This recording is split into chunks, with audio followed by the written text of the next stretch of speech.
Vamos a continuar con nuestro estudio bíblico que corresponde a la epístola de los Efesios. Allá en el capítulo 4, vamos a leer del 1 al 12. Vamos a hacer una lectura un poquito larga para poder seguir estudiando, aprendiendo de todo lo que esta epístola de Efesios nos enseña. Dice la palabra en esta hora, Efesios capítulo 4 del 1 al 12. Yo pues, preso en el Señor, os ruego que andéis como es digno de la vocación con que fuisteis llamados. Como dice, hermanos, con toda humildad y mansedumbre, soportándonos con paciencia los unos a los otros en amor, solícitos en guardar la unidad del Espíritu en el vínculo de la paz, un cuerpo y un espíritu, como fuisteis también llamados en una misma esperanza de vuestra vocación, un Señor, una fe, un bautismo, un Dios y Padre de todos, el cual es sobre todos y por todos y en todos. Pero a cada uno de nosotros fue dada la gracia conforme a la medida del don de Cristo, por lo cual dice, subiendo lo alto, llevó cautiva la cautividad y dio dones a los hombres. ¿Y eso de qué subió? ¿Qué es? Sino que también había descendido primero a las partes más bajas de la tierra. El que descendió es el mismo que también subió por encima de todos los cielos para llenarlo. Y él mismo constituyó a unos apóstoles, a otros profetas, a otros evangelistas, a otros pastores y maestros, a fin de perfeccionar a los santos para la obra del ministerio, para la edificación del cuerpo de Cristo. Padre, en el nombre de Jesús, pedimos, Señor, que nos ayudes para que el Espíritu Santo nos guíe para poder hablar conforme lo que debamos de enseñar. Ayúdanos a entender estos misterios, ayúdanos a interpretar la palabra, no como mi carne desee, sino como el Espíritu nos guíe. Oro para que cada hermano, cada persona que está acá, como aquellos que están conectados en el internet, puedan, Señor, aprender conforme lo que tú quieras revelar de tu palabra. En el nombre de Jesús, amén y amén. Tome su asiento, por favor. Amados hermanos, seguimos avanzando. Después de haber hecho una pausa el miércoles anterior, agradezco al pastor Palacios que me cubrió. Quiero contarle que seguimos aprendiendo y hoy, el capítulo 4, hablábamos hace 2 semanas acerca de esa unidad que Pablo llama a tener, y hay una unidad en base al amor. Él habla en base al amor porque el capítulo 3 hay una parte donde él habla de ese amor de Jesús y nos llama a que estemos presos en el amor de Cristo voluntariamente y que nos llevemos de una forma pacífica con los demás. Dice, señores, ustedes han entregado su vida a Cristo, ustedes son creyentes, ahora debemos de tener un espíritu de paz, y lo dice ahí en el versículo 3, solícito, dice, en guardar la unidad del espíritu en el vínculo de la paz. Pero todo eso se logra en base al amor, y es lo que está diciendo Pablo. Y luego sigue avanzando. Vimos hace 2 semanas, bien importante, que vimos en el versículo 4 dice que somos un cuerpo y un espíritu. Esto habla de la iglesia como tal. Pero ¿por qué Pablo les está diciendo que son un solo cuerpo, un solo espíritu? Por las diferencias que habían en la iglesia. ¿Usted sí sabe que hay diferencias dentro de las iglesias? No solo dentro de la congregación, sino de una congregación a otra. Hoy me decía una hermana, pastor, están llegando unos señores coreanos, creo, ahí a insistirme mucho, y me dice que, y casi ni les entiendo, me dice, y yo dice, esas iglesias todas mienten, ¿verdad? Porque cuando el cuerpo no puede estar peleado. ¿Alguna vez su mano le pega a la otra? Le pega al otro, ¿verdad? Pero usted mismo no se golpea. Usted no se va a lastimar, a no ser que pues se le haya caído una tuerca, el tornillo, la guacha y todo lo demás, ¿verdad? Pero uno se cuida, pues. Y entonces Pablo dice, señores, no es posible que dentro de la iglesia ustedes sigan discutiendo. Debemos de soportarnos unos a otros. Y vimos la semana anterior que decía también en el versículo 5, un Señor. Y hablábamos de que no son varios señores, hermano. Usted entiende la palabra de Dios, dice un Señor. Y Señor está con mayúscula, hablando y refiriéndose a nuestro Señor Jesucristo. Cuando una persona, testigo de Jehová, usted le dice, Señor, ¿cuál Señor? Le dice, el minutero. ¿Por qué ellos lo hacen? Ellos toman solamente a Jehová como nombre. Y entonces cuando usted dice un Señor, ellos se burlan. Pero amado, hay un solo Señor, y ese Señor es de hoy, mañana y siempre, porque Jesús no cambia. Entonces dice Pablo, señores, somos a un solo Señor le servimos. Y ojo, nosotros tenemos que estar claro que la palabra de Dios me habla de un Dios, de un Señor. No me habla de denominación, no me habla de iglesia, me habla de Jesús, porque es el que pagó el precio. Y luego dice, un Señor, una fe. Hablamos de esa fe y le di textos bíblicos en esa ocasión. No se los voy a dar ahora porque no voy a ahondar en esto, pero para que podamos encajar el estudio esta noche. Y hablaba una sola fe. ¿Qué lo mantiene a usted aquí? ¿Su fe en qué? En Cristo Jesús. Amén. Eso lo mantiene. El medio que utiliza es un pastor, es una denominación bautista, pero su fe, ¿cómo le dice usted a otra persona que no sea bautista? Usted le dice hermano si va a otra iglesia, porque a nosotros no nos une ninguna iglesia o denominación como tal. Todos somos el nombre de Cristo siempre y cuando hayamos entregado nuestro corazón a Él. Entonces Pablo decía una sola fe. Pero ¿cuál es la fe que nos sostiene? Entender que Jesús fue el único que pagó un precio por mí. En ningún otro hay salvación. Amén. Entonces de esa fe habla Pablo. Señores, nosotros tenemos una sola fe. Sean judíos, sean gentiles, debemos de tener una sola fe. ¿Qué más dice el 5? Un bautismo.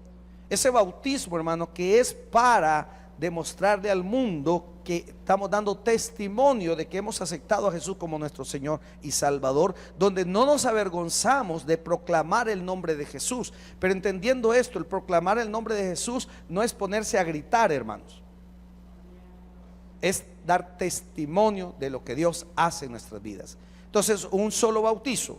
Y Pablo dice, señores, tenemos un solo bautizo. Mire qué más dice: un bautizo, un Dios y Padre de todos. Y en esto yo les comentaba a ustedes y les decía que era un solo Dios representado en tres personalidades diferentes. ¿Se acuerda? Hablamos de eso y le di textos bíblicos donde se muestra al Padre, donde se muestra al Hijo y donde se mostraba al Espíritu Santo. Así que lo estuvimos viendo la semana anterior y hablamos de esa fe y hablábamos de un solo Dios, un Dios manifestado en tres personas. Y miramos al Padre, y miramos al Hijo, y miramos al Espíritu Santo. ¿Se acuerda que leí textos bíblicos? Bueno, ahora vamos a empezar a un punto, quizás vamos a desarrollar solamente este versículo, que es un versículo bastante controversial, mis amados hermanos. Durante siglos hay muchos teólogos que han marcado posición en cuanto a este texto. Sí le voy a decir algo y lo mencioné, lo he estado mencionando, que creo que el domingo de resurrección hablábamos acerca de eso, que la iglesia como tal tiene doctrinas primarias y doctrinas secundarias. ¿Sí se acuerda? Bueno, hablamos que las primarias no se pueden cambiar. ¿Usted por qué es salvo? Por fe en Jesús. ¿Pero qué hizo Jesús?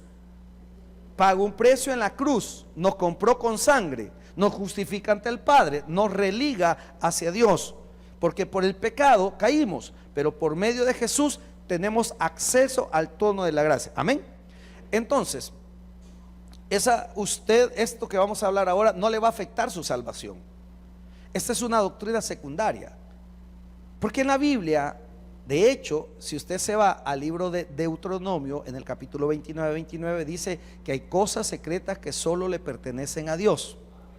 Amado, Dios es infinito y nosotros somos finitos.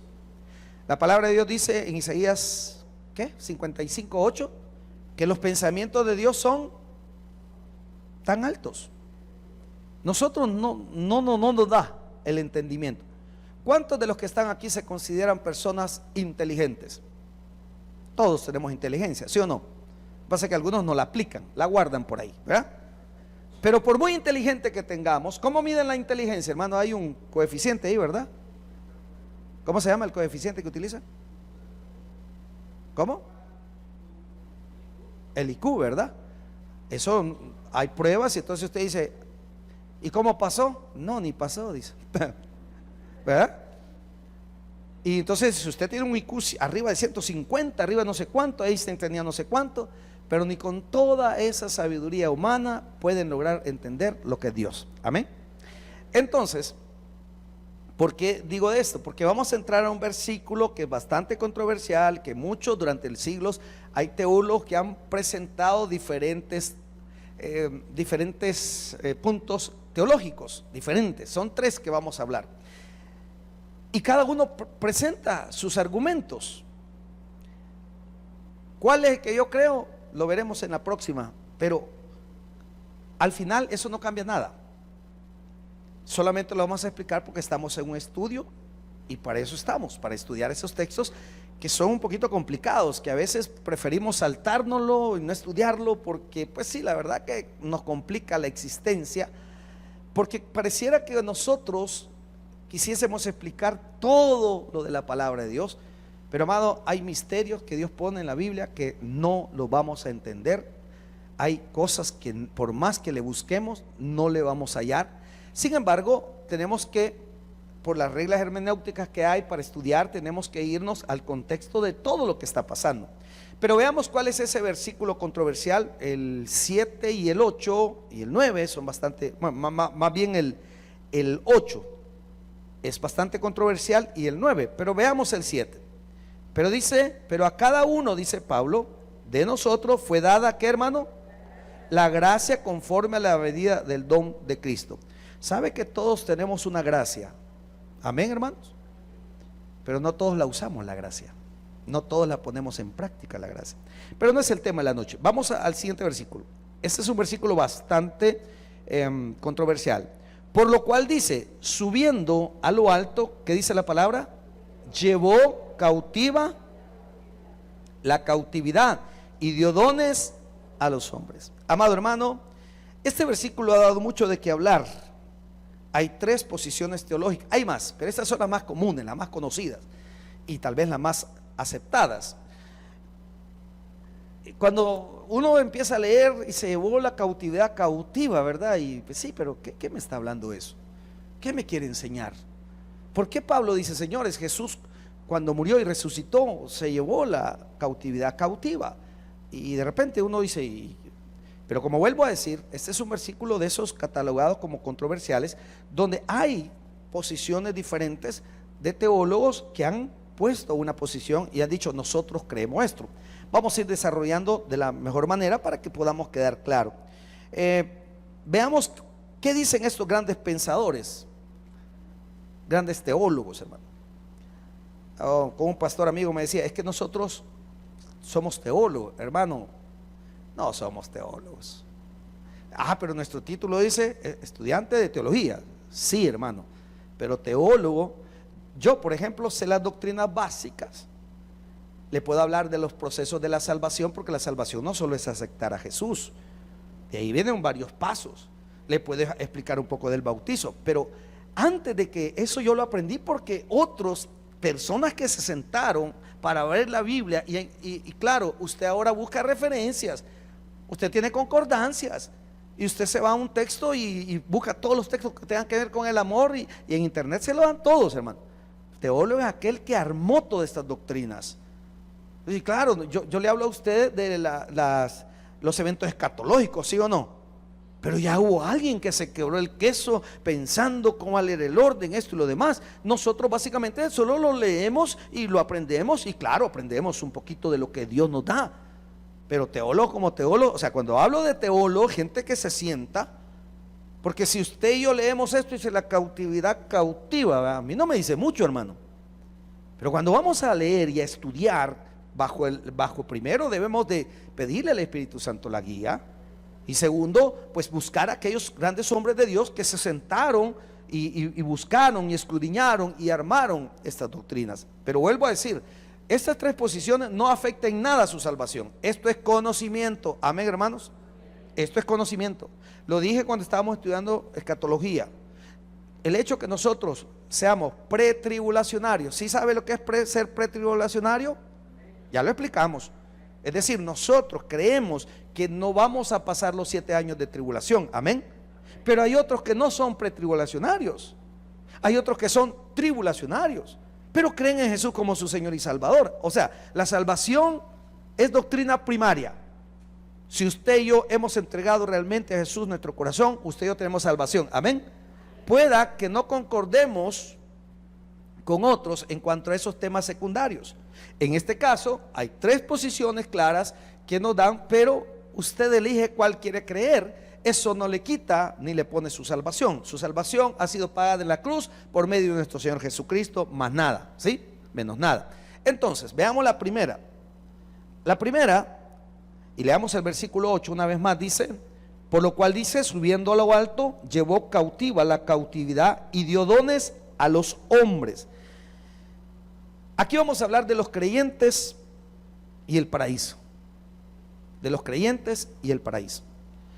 Ellos creen, ojo, yo voy a tocar la doctrina que se está dando, los puntos teológicos que se dan. Primer punto, ¿cómo lo ven? Hay un grupo que cree y analiza este texto de la siguiente manera. O sea, el punto de vista es de este texto bíblico. El primero dice que Jesucristo resucitó y liberó a todos los creyentes del paraíso y los llevó a la presencia de su Padre. Si usted sabe que Jesús murió, ¿qué día murió? ¿Qué día murió? Viernes. ¿Y qué pasó con el viernes en la madrugada y el sábado todo el día y el domingo en la madrugada? ¿Qué pasó? ¿Dónde estuvo Jesús? ¿Ya? Dice aquí la Biblia, por lo cual dice, subiendo al alto llevó cautiva la cautividad y dio dones a los hombres. Ojo, este grupo de teólogos hablan acerca de los creyentes y el paraíso. Dicen que Jesucristo resucitó. Cuando Él resucitó, ya había liberado, es decir, Él murió, bajó al Hades. El Hades, y usted creo que por aquí tengo el texto bíblico, dice que Jesús murió en la cruz, descendió al Hades. ¿Qué es el Hades? El Hades estaba dividido por una cima. La cima, en el español, con S, es una abertura hacia abajo. Es como que yo me pare aquí y no me permite llegar al otro lado. La cima, en nuestra escritura, con C, es como una colina, ¿sí? ¿Usted conoce la colonia La Cima? Solo es para arriba, hermano. Pero la palabra dice que Jesús bajó al Hades. En el Hades estaba el paraíso, estaba dividido. El paraíso y la parte del Hades. En un lado estaban aquellos que habían creído en el Mesías y ellos estaban en el Hades, en el paraíso. ¿Cómo estaban en el paraíso? ¿Cómo estaban en el paraíso? ¿Qué se le viene a la palabra paraíso a usted? ¿Sufrimiento o gozo? Estaban bien. La palabra dice en el seno de Abraham. El seno de Abraham representa el paraíso. Es decir, Abraham los consolaba. O sea, como que él se reposara y era una paz, era una tranquilidad. Pero existía el otro lado. ¿Cuál era el otro lado, hermano? ¿Qué había en el otro lado? Los que se condenaban. Y de eso hay una lectura bíblica. ¿Alguien se acuerda de eso? ¿No? Lázaro y el rico. Ellos dicen que cuando los creyentes morían, eran llevados por los ángeles al paraíso. Lucas 16, 22, vamos a buscarlo. Lucas, vamos a ir despacio, hermano, no lo quiero perder. Son posiciones teológicas acerca de este texto bíblico. Lucas 16, 22.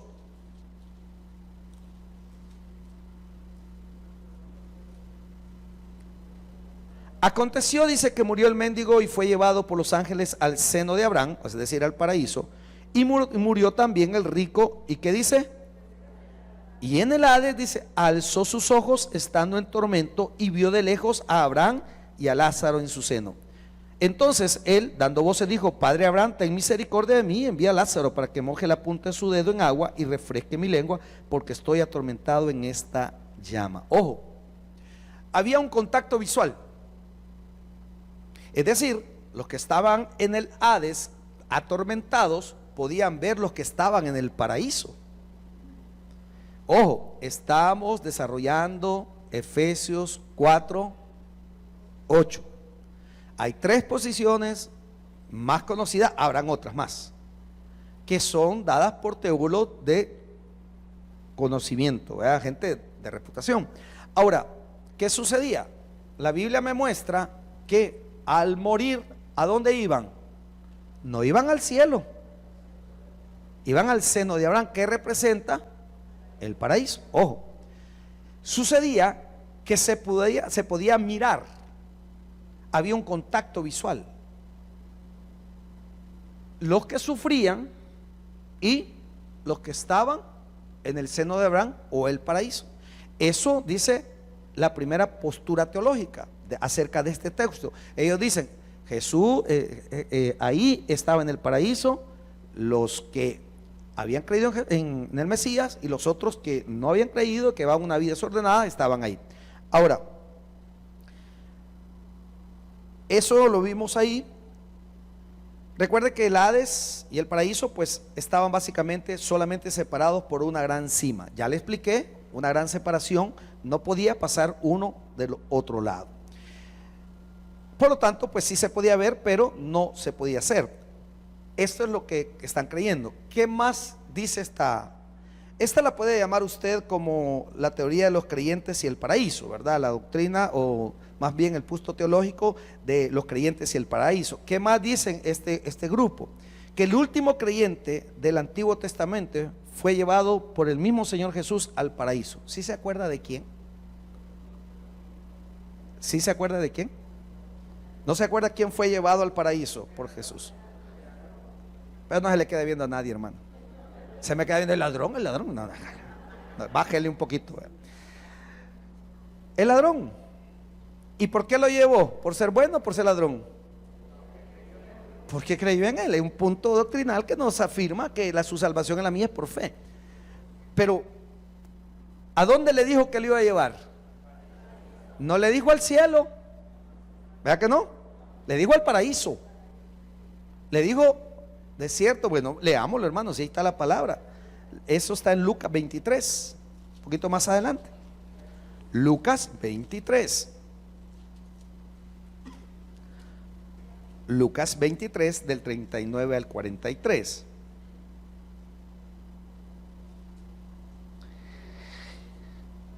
Veamos.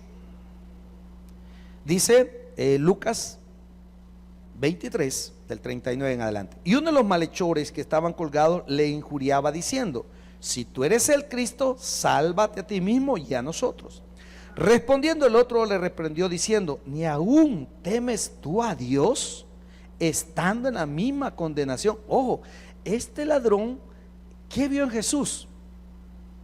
Que era Dios, no ahí está diciendo pues, pero siga leyendo.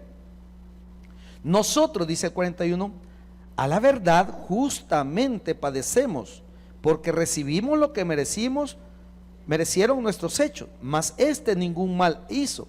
Y dijo a Jesús: acuérdate de mí cuando vengas en tu reino.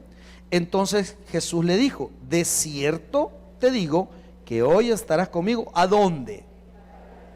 La teoría, la doctrina, la enseñanza teológica que este grupo dice es que este texto bíblico hace referencia a que es al paraíso, no al cielo, hermano.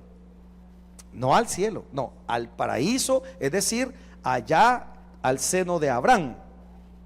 Entonces ellos dicen, este es el último creyente del Antiguo Testamento que fue, ¿verdad? Que fue al paraíso, que Jesús mismo lo llevó al paraíso. ¿Y por qué no se puede, por qué no al cielo? Él le dijo: llévame, cuando vengas quiero ser parte de tu reino. Pero él le dijo: hoy estarás conmigo en el paraíso. ¿Y a dónde está el paraíso? En el Hades, ¿verdad? En las profundidades. Ojo. Ahora, el paraíso no es lo mismo que el cielo. ¿Cómo lo sabemos? Bueno, ojo, yo estoy hablando, apoyando esta postura. Luego le voy a apoyar la otra. No importa cuál usted quiera creer, esta es enseñanza, es para que tengamos claro, porque este texto bíblico, vuelvo a decir, es un texto bíblico bastante controversial, que hay diferentes interpretaciones, pero que no tiene nada que ver con su salvación. Jesús igual la pagó. Amén. Entonces, veamos algo más. Vea conmigo Juan 20:16, que por cierto lo vimos el día domingo. Juan 20:16 en adelante. Amados hermanos, este punto teológico nos habla de que Jesús bajó al paraíso. Y el último de los creyentes que se salvó y que Jesús lo llevó al paraíso, no al cielo, ojo, no al cielo. Él se lo llevó al paraíso, no al cielo. Veamos lo que dice esta lectura.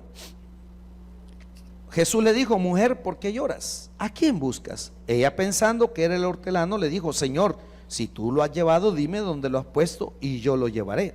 Jesús le dijo: María. Volviéndose, ella le dijo: Raboni, que quiere decir maestro.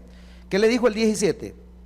Jesús le dijo: no me toques, porque aún no he subido a mi Padre. Mas ve a mis hermanos y diles: subo a mi Padre, a vuestro Padre, a mi Dios.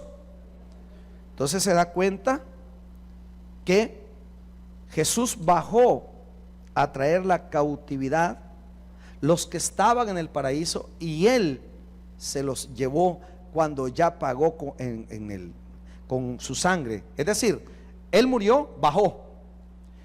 El otro miércoles, si Dios nos permiso y nos permite estar acá, vamos a hablar un poquito, porque Él dice que bajó a las profundidades. Vamos a explicar qué es eso.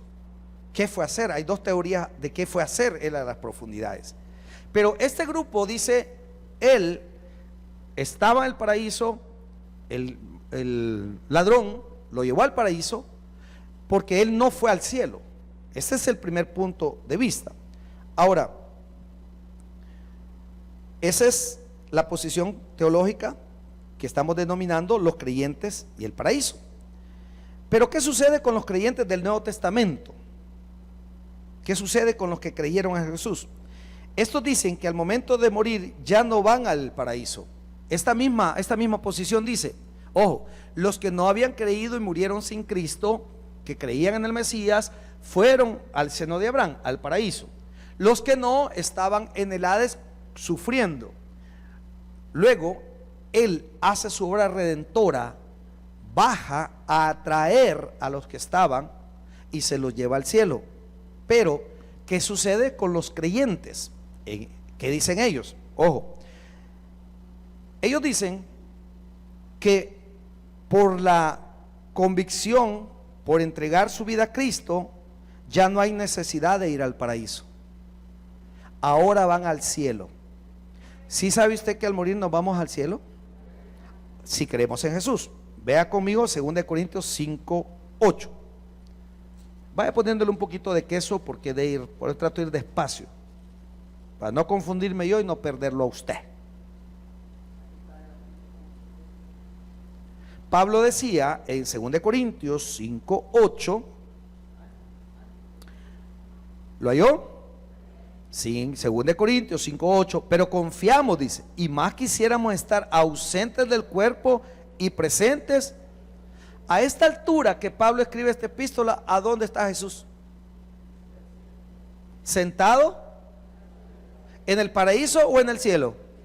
Pero al revés va, ¿paraíso o cielo? En el cielo. Entonces, este punto teológico dice: señores, los que ya salieron del paraíso, Jesús bajó, los llevó, así como se llevó al ladrón, pero ahora los que creen en Jesús ya están en el cielo. Y Pablo dice, allá en otra de sus epístolas, pero confiamos, dice, y más quisiéramos estar ausentes del cuerpo y presentes al Señor. Es decir, estar en el cielo. ¿Qué más tenemos? También podemos ver Juan 14. En Juan 14, Jesús dice: no se turbe vuestro corazón. Búsquelo, hermano. Búsquelo, porque eso usted lo debe de manejar muy bien, ese texto. Dice Juan 14: no se turbe vuestro corazón, creéis en Dios, creed también en mí.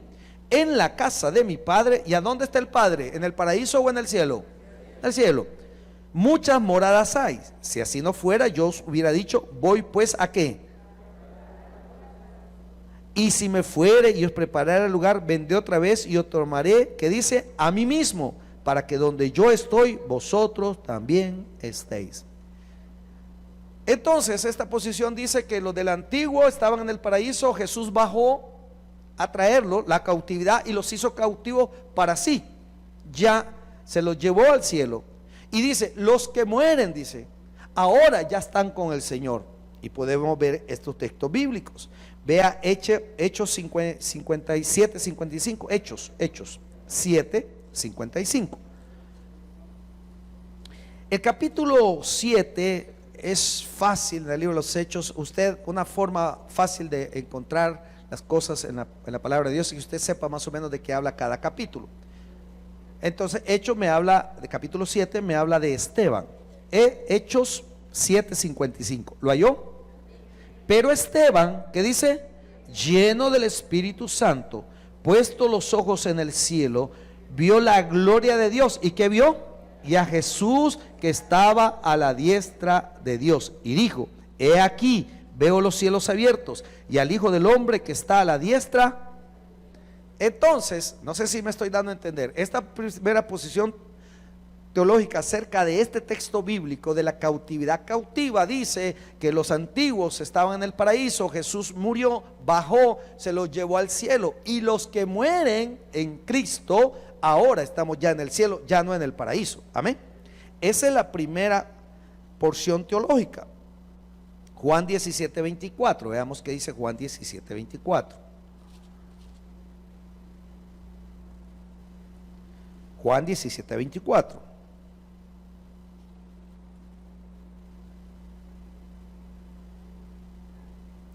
Dice de la siguiente manera: Padre, aquello que me has dado, quiero que donde yo estoy, también ellos estén conmigo, para que vean mi gloria que me has dado, porque me has amado desde antes de la fundación.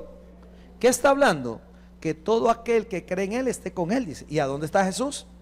En el cielo. Entonces, esta es la primera posición teológica. ¿Qué le resumo de esta posición? Que ahora, a través de la obra de Cristo, ya no necesitamos que vayamos al paraíso, porque por la sangre de Cristo tenemos acceso directo al cielo. Esta es la primera posición teológica. ¿Cómo le dije que se llamaba esta? ¿O cómo le podemos llamar? Los creyentes y el paraíso. ¿Ya? Esa es la primera, hermanos. Son tres. Hay otra posición teológica que se llama, que habla acerca de las almas liberadas. Las almas liberadas. O sea, este texto bíblico de Efesios 4:8, hay tres grandes corrientes, digámoslo así, de pensamiento. Los que ya le expliqué, que dicen que los antiguos, Jesús bajó, murió, bajó, los llevó al cielo, y que los que mueren ahora en Cristo se van con Él directamente al cielo, ya no al paraíso. La otra pensamiento teológico es acerca de las almas liberadas. Lea una vez más Efesios 4:8. Por lo cual dice, subiendo a lo alto, llevó cautiva la cautividad y dio dones a los hombres. Ojo, en esta de las almas liberadas, ellos no están de acuerdo con lo primero que le acabo de explicar a ustedes. Ellos no están de acuerdo con esta posición. Ellos dicen que todas las almas, antes de conocer a Cristo, estábamos esclavos de Satanás y que necesitamos de un libertador.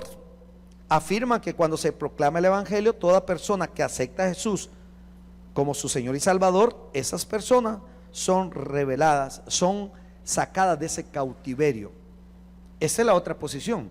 Ellos dicen, Señor, este texto bíblico de Efesios 4:8 dice que todo aquel que está a Cristo es esclavo de su pecado, es esclavo de su concupiscencia, y él está cautivo.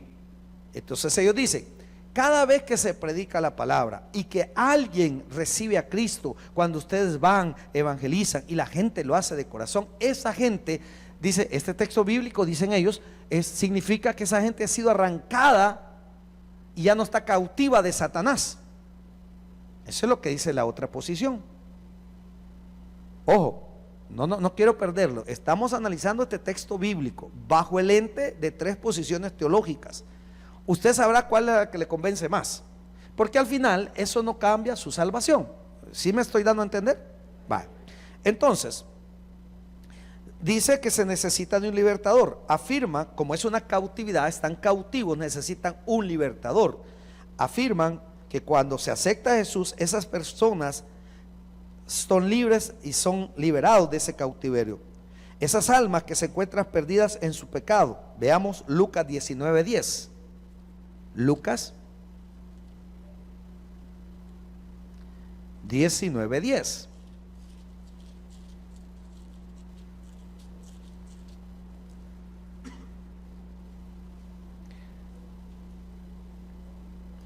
Que dice, porque el Hijo del Hombre vino a buscar y a qué. Usted conoce esta lectura bíblica de Zaqueo. ¿Quién era Zaqueo? Un cobrador de impuestos, un publicado, era jefe. Para el judío, estos eran personas anatemas, malditos. ¿Por qué? Porque ellos se asociaban con los romanos. El romano venía y le decía, por ejemplo, de todas estas 40 casas que hay aquí, vos vas a cobrar el impuesto. Nosotros como imperio romano no queremos andar de casa en casa. Te vamos a asignar a ti. Danos, póngale, $10 por casa. 10 por 10, 100 dólares. $100 mensuales. Y vos cobrás lo que te dé la gana. ¿Y cómo lograba cobrar? Porque le ponían los soldados para que los respaldara. Entonces llegaba y decía, mira, 30 bolitas vas a pagar a cada casa. Entonces los odiaban porque se aprovechaban de su pueblo. Pero vea esto, ¿por qué entonces este pensamiento teológico dice de que la cautividad son aquellos que estaban en sus pecados? ¿Qué pasó con Zaqueo? Zaqueo, cuando Jesús le dijo desciende, era una persona pequeña, se subió al árbol, usted lo conoce, hasta canciones hay de eso infantiles, se baja, Jesús dice voy a comer en tu casa. Zaqueo se siente pues muy cargado y confrontado y le dice, mira Señor, si a alguien defraudado, la mitad de mi fortuna le voy a darles, y si no, le devuelvo 4 veces, le dice. En esa misma lectura que en 19, usted lo puede leer en casa, le puedo devolver 4 veces a esa persona, le dice. Entonces Zaqueo es un claro ejemplo de que cuando llega Jesús saca esa cautividad. ¿De qué estaba cautivo Zaqueo? Del pecado. Y entonces dice esta posición teológica que ellos no creen que lo sacó del paraíso, y ellos creen que todo aquel que cree en Jesús ya es liberado de esa cautividad. Esa es la interpretación que le dan a Efesios 4:8. Ahora, el otro ejemplo que está de eso es, ¿se acuerda la mujer, aquella mujer que le encontraron en el acto del adulterio? ¿Qué le dijeron a Jesús? Según nuestra ley judía, hay que ¿qué? Ahí estábamos nosotros con las piedras ya listos, ¿verdad? ¿Sí o no? Hay que apedrearla, dijo. ¿Y qué les dijo Jesús? Si no tenés cola que te patee, dale, ¿verdad? ¿Y qué le dijo Jesús? ¿Dónde están los que alguien te condenó? No, nadie. Vete. Entonces dice, en ese momento esa mujer es sacada del cautiverio del pecado. Es sacada de ese es el otro punto teológico. Juan 8:32. Juan 8:32.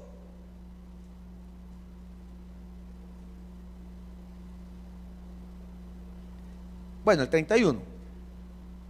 Dijo entonces Jesús a los judíos que habían creído en él: si vosotros permanecéis en mi palabra, seréis verdaderamente mis discípulos. 8:32 dice: y conoceréis la verdad. Entonces, esta posición teológica dice, señores, todo aquel que cree en Jesús, a eso se refiere ese versículo, Efesios 4:8. Esa es la cautividad que Cristo agarra. Y en Efesios 4:8 dice lo siguiente, que no lo he tomado en cuenta. Dice, pero a cada uno de nosotros, 4:8, por lo cual dice, subiendo lo alto llevó la cautividad, cautiva la cautividad, y dio dones a los hombres. Y dice esta posición, ¿no es cierto que cuando llegamos a Cristo lo primero que Dios nos da es paz, es seguridad, es tranquilidad? Nos da cosas buenas, nos da gozo, nos da alegría. Esa es la otra posición. Ahora, como tengo 10 minutos, quiero tocar la última posición. Aquí nos damos cuenta que si usted lee el contexto de Efesios, Pablo no está diciendo sus propias palabras en este texto bíblico. ¿Qué está repitiendo Pablo? Ahí lo tiene en su Biblia usted. Sea un poquito más observador. ¿Qué está repitiendo Pablo? El Salmo 68, 18. El Salmo, esta es la tercera posición. La primera le dije que era acerca de los creyentes del paraíso.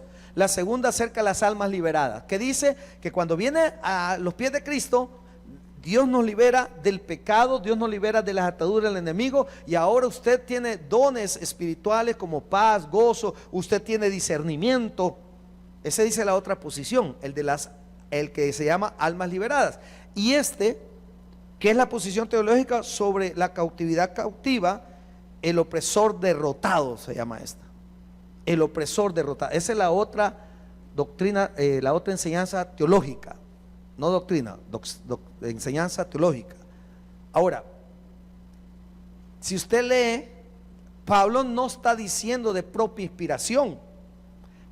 Pablo está repitiendo el Antiguo Testamento. Y si usted se va al Antiguo Testamento, el Salmo 68 es un salmo de victoria. ¿Qué sucedía? ¿Se acuerdan que dice David, Saúl mató a sus 1000 y David? ¿Cuándo cantaba el pueblo eso? Cuando David aparece, que derrota a filisteos y viene con todo, el pueblo está afuera esperándolo con una gran alegría.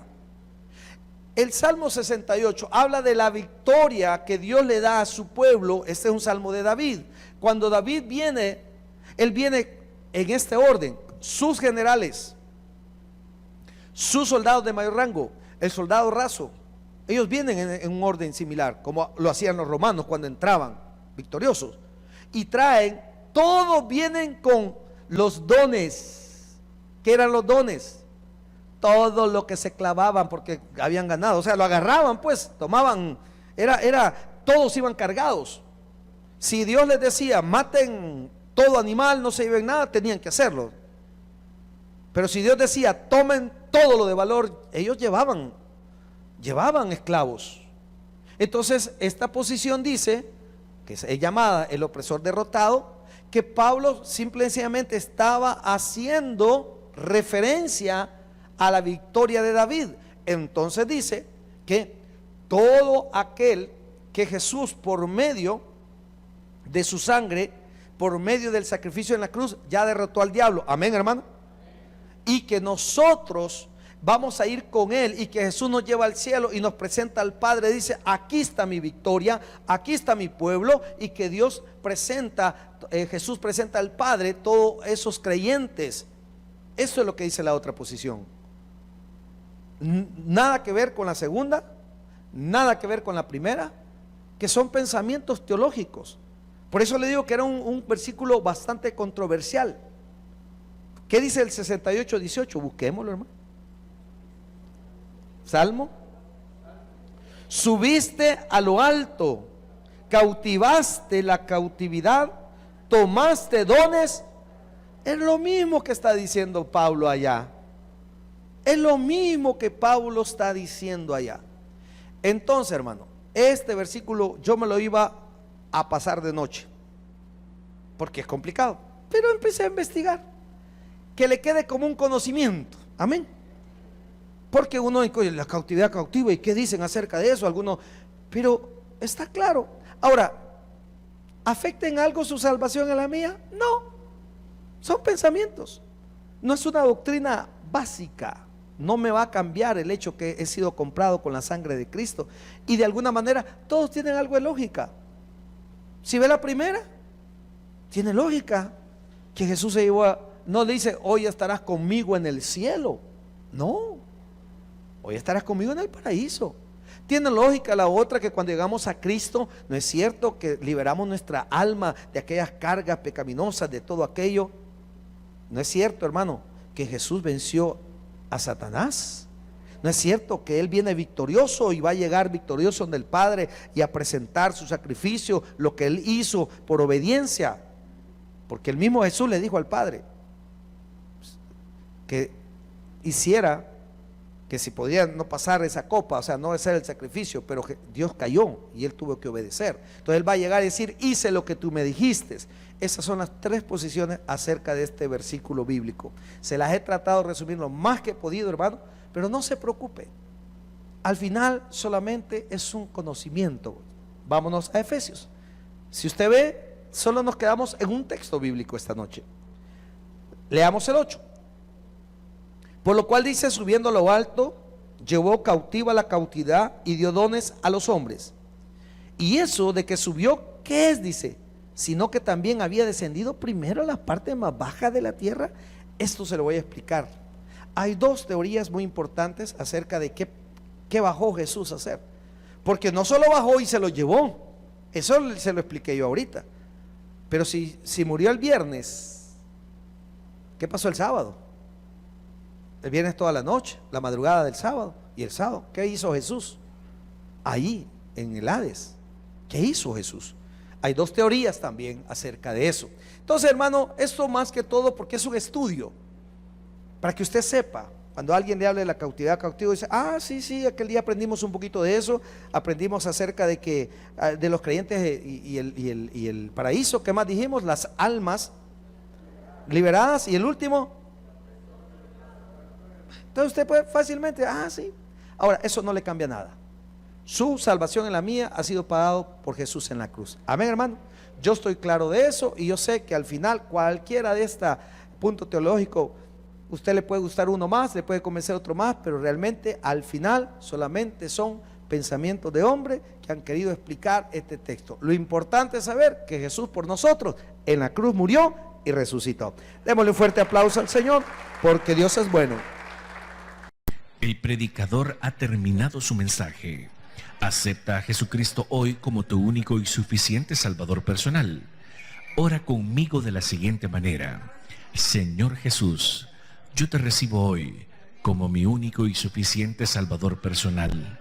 Creo que eres Dios y que resucitaste al tercer día. Me arrepiento, soy pecador. Perdóname, Señor. Gracias, Padre, por enviar a tu Hijo a morir por mí. Gracias, Jesús, por salvar mi alma hoy. En tu nombre he orado. Amén. Bienvenido a la familia de Dios. Congrégate con nosotros. Estamos ubicados en Final 29 Avenida Norte, número 2931, Ayutuxtepeque. Tabernáculo Bíblico Bautista, Amigo de Israel, Ayutuxtepeque. A cualquier situación, Jesús es la solución.